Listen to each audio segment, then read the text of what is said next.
DJ Kanchan Raj Muzaffarpur.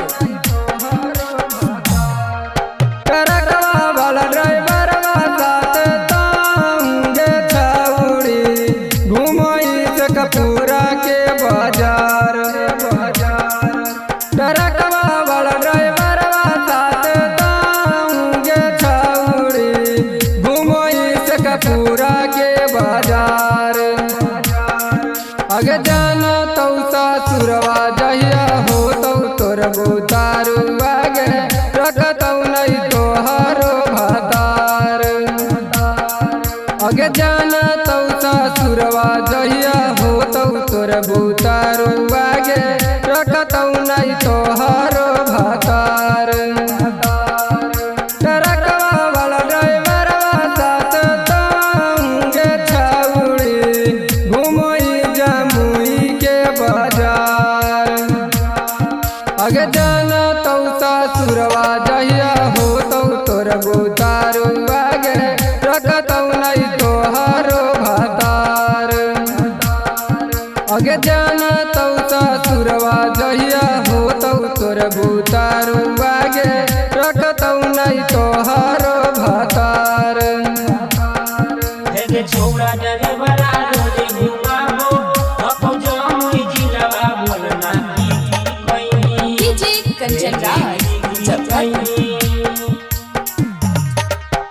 कल तोरा देखलिया हम ड्राइवर साथ छाउड़ी घूमते नालंदा के बाजार। कल तोरा देखलिया हम ड्राइवर साथ छाउड़ी घूमते नालंदा के बाजार।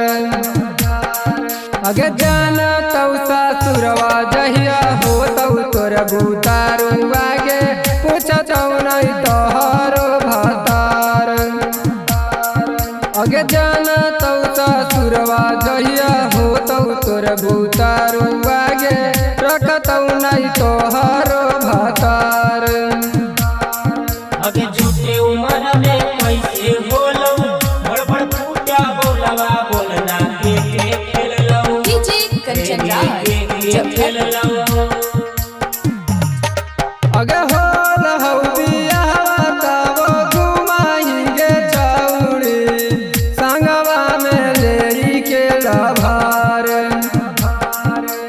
दिलीप सुजीत संग लूटही लहरिया चंदन लाल से करो हनी प्यार। अगे जाना तो ससुरवा जहिया हो तो तोर बुतारू आगे पूछतौ नहीं तो हरो भातार। अगे जाना तो ससुरवा जहिया हो तो तोर बुतारू